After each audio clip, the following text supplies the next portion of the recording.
Hello and welcome to today's class. आज की class में हम सीखेंगे वॉर्ट डिजीज़ ऑफ पोटैटो के बारे में।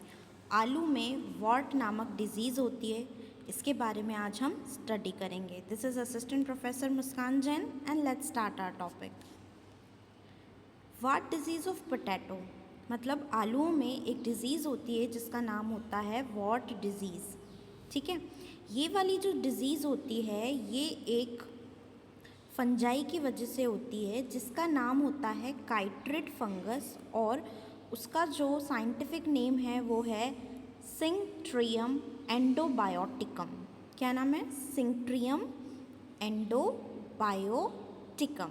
इसको आप अच्छे से रीड करेंगे तो आपको आ जाएगा Synchytrium endobioticum. It is known as chytrid fungus. अब इसका जो कॉजेटिव एजेंट है, मतलब जो इसको फैलाता है ना, वो है सिंक्ट्रियम एंडोबायोटिकम। ये क्या करता है? पोटैटो वार्ट डिजीज़ फैलाता है, और इस डिज़ीज़ को हम ब्लैक स्कैब के नाम से भी जानते हैं। फिर जब हम इसका साइंटिफिक क्लासिफिकेशन करेंगे, मतलब वर्गीकरण करेंगे, तो यह किंगडम फंजाई के अंदर आता है, डिवीज़न काइट्रीडियोमाइकोटा के अंदर आता है। फिर क्लास जो है वो काइट्रीडियोमाइसिटीज़ है, काइट्रीडियोमाइसिटीज़। ऑर्डर है इसका सिंक्ट्रिएल्स, फैमिली है सिंक्ट्रिएसिए, सिंक्ट्रिएसिए। ठीक है, फिर जीनस है सिंक्ट्रियम, और स्पीशीज़ जिसकी हम बात कर रहे हैं जो ये वाली डिज़ीज़ फैलाती है उसका नाम है सिंक्ट्रियम एंडोबायोटिकम। ठीक है, हम हमेशा याद रखें कि जो जीनस का नेम होता है वो कैपिटल लेटर से शुरू होता है, दिस सिंक्ट्रियम इज़ अ जीनस, और जो एंडोबायोटिकम है या जो स्पीशीज़ का नेम होता है वो हमेशा स्मॉल लेटर से ही शुरू होता है। देन हम बात करें कि इसमें 18 पैथोटाइप्स होते हैं, मतलब ये जो फंगस है इसकी 18 वेराइटीज़ होती हैं। फिर पैथोटाइप 1 की बात करें तो ये मोस्ट वाइडली डिस्ट्रीब्यूटेड है, और यही जो है वो डिज़ीज़ कॉजिंग ज़्यादा करता है। फिर हम बात करें इसका जो आइडेंटिफिकेशन है वो किसने किया, तो it was identified first by, सबसे पहले इसका आइडेंटिफिकेशन किया था वेरा चार्ल्स नामक साइंटिस्ट ने। और अगर हम इसकी मॉर्फोलॉजी की बात करें तो इट डेवलप्स नो माइसीलियम, मतलब इसमें कोई माइसीलियम उपस्थित नहीं होता है। It forms thick walled structure known as winter sporangium. यह एक थिक वॉल्ड स्ट्रक्चर बनाता है जिसको हम कहते हैं विंटर स्पोरेंजियम। इसका जो डायामीटर है वो है 25 से 75 म्यूमीटर, और जो इसके स्पोर्स हैं वो 200 to 300 स्पोर्स बनाता है। स्पोरेंजिया आर क्लस्टर्ड, जो इसके स्पोरेंजिया हैं वो कैसे हैं? क्लस्टर्ड हैं into thin walled सोराई। Thin walled सोराई में ये क्लस्टर के रूप में हमको दिखाई देते हैं। इसकी जो लाइफ साइकिल है वो मोटाइल है, मतलब चल है, और जो चल लाइफ साइकिल होती है वो जूस्पोर्स की वजह से होती है, और अचल जो होती है वो एप्लानोस्पोर्स की वजह से होती है। ठीक है, फिर हम देखें कि कैसे ये डिज़ीज़ कॉज करता है, तो इस तरीके से इसमें डिज़ीज़ कॉज होती है। देन हम इसकी लाइफ साइकिल की बात करें तो फर्स्ट ऑफ ऑल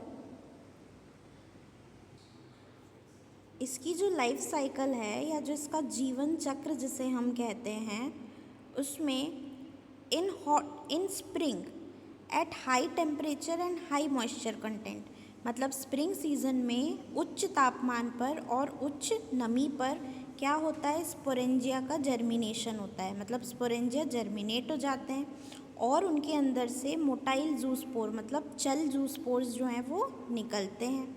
फिर ये जो जूस्पोर्स हैं in fact suitable host epidermal cell, मतलब सूटेबल होस्ट एपिडर्मल सेल्स को ये जूस्पोर्स क्या करते हैं? इन्फेक्ट करते हैं, इन्फेक्शन फैलाते हैं। फिर जो समर स्पोरेंजिया है उसका निर्माण होता है और ये बनते हैं इन्फेक्टेड सेल्स के अंदर।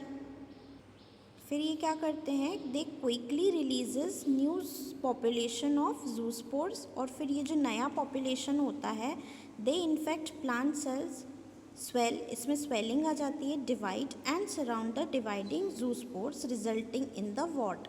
और फिर क्या करते हैं, ये वॉर्ट बना लेते हैं, और ये जो वॉर्ट लास्ट में बनता है यही क्या होता है, बीमारी का कारण होता है।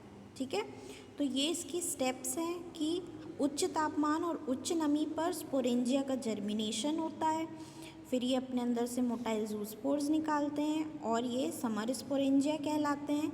ये क्विकली क्या करते हैं, नया पॉपुलेशन रिलीज़ करते हैं, और ये जो नया पॉपुलेशन रिलीज़ होता है वो प्लांट सेल को इन्फेक्ट करके सूज जाता है, स्वेलिंग आ जाती है, और ये पूरे पोटैटो पे डिजीज़ कॉज कर देता है, पोटैटो प्लांट पे। इस तरीके से ये आपको यहाँ पर दिखाई दे रहा है। ये देखिए, ये जो है ये डिज़ीज़ इस तरीके से आलूओं में फैल जाती है। This is known as wart disease in potato. फिर हम बात करें कि अंडर स्ट्रेस कंडीशन, जब स्ट्रेस की कंडीशन आती है जूस्पोर पेयर कर लेते हैं और फ्यूज़ हो जाते हैं एक दूसरे के साथ, तो फिर किस चीज़ में रिजल्ट करते हैं, ये जाइगोट के निर्माण में। द डिप्लॉयड रेस्टिंग स्पोर्स, जो डिप्लॉयड रेस्टिंग स्पोर्स होते हैं, मतलब जो 2n इन नंबर होते हैं, इनको हम प्रोसोराई के नाम से जानते हैं। और ये प्रोसोराइज क्या करते हैं, अंडरगो अ डोरमेंसी पीरियड, इनमें एक डोरमेंसी का पीरियड आ जाता है। कब आ जाता है, before germination. Several meiotic and mitotic division takes place. फिर हम इनकी इकोलॉजी की बात करें तो ये ऑब्लिगेट पैरासाइट्स होते हैं। Favourable condition for development, temperature above 20 degree centigrade के ऊंचा टेम्परेचर इनको चाहिए रहता है। साथ ही साथ इनफ ह्यूमिडिटी, मतलब नमी की भी इनको आवश्यकता होती है। विंटर स्पोरेंजिया जो रहते हैं वो कम से कम 20 से 30 साल तक सक्रिय अवस्था में वायबल कंडीशन में रह सकते हैं और ये डिजीज़ कॉज कर सकते हैं।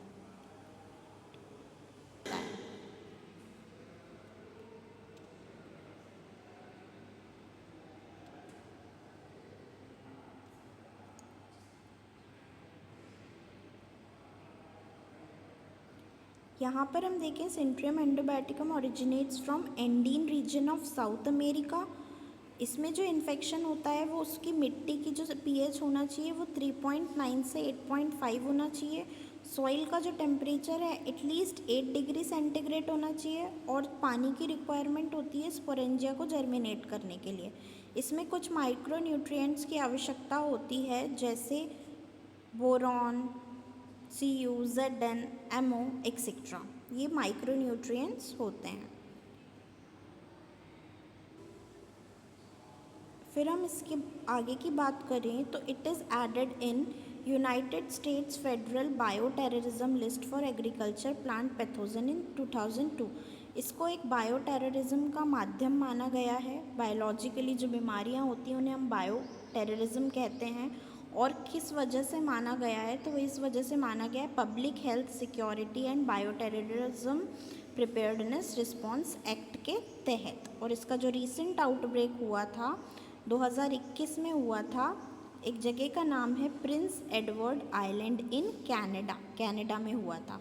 और इसमें से पोटैटो एक्सपोर्ट जो था उसको बैन कर दिया गया था इस कंडीशन में, प्रिंस एडवर्ड आइलैंड से यूनाइटेड स्टेट्स की तरफ।